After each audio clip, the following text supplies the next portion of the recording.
तो ये हम लोग एक क्वेश्चन देखेंगे जो गेट 2003 में आया हुआ है। ये काफ़ी बेहतरीन क्वेश्चन है, इसलिए ये बहुत बार यूज़ होता है। समझते हैं इसको समझने के लिए पहले कुछ कंसेप्ट है उसको समझते हैं। देखिए, कभी भी शियर फोर्स का मतलब क्या होगा? शियर फोर्स का मतलब वो फोर्स होगा जो कि ट्रांसवर्स डायरेक्शन में लगेगा आपके क्रॉस सेक्शन के। इट मीन्स कि अगर ये आपका क्रॉस सेक्शन है, एक रेक्टेंगुलर क्रॉस सेक्शन है, तो ट्रांसवर्स डायरेक्शन इसका क्या होगा? अगर ये लॉन्गिट्यूडनल डायरेक्शन ले लेते हैं तो ट्रांसवर्स डायरेक्शन ये होगा या फिर ये होगा। इसको हम लोग शियर फोर्स बोलेंगे। ठीक है, समझ गया।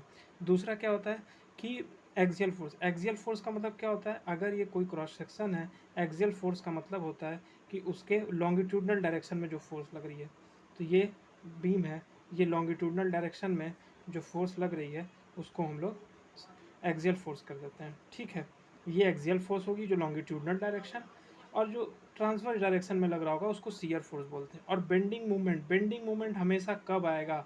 जब आपके लोड में इसेंट्रिसिटी हो। अगर इसेंट्रिसिटी नहीं है लोड में तो बेंडिंग मोमेंट नहीं आएगा।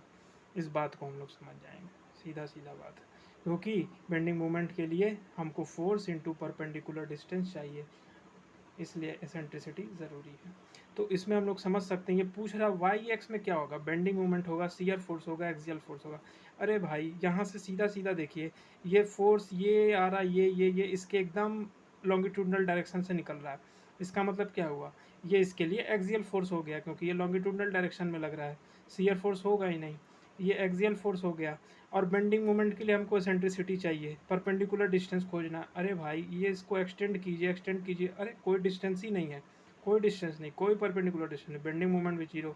इट मीन्स कि वाई एक्स में ना कोई ट्रांसवर्स डायरेक्शन में फोर्स है, इसका मतलब shear force zero.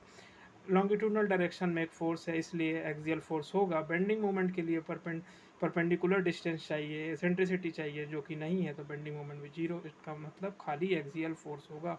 Option D पर टिक लगाएंगे और आगे बढ़ जाएंगे।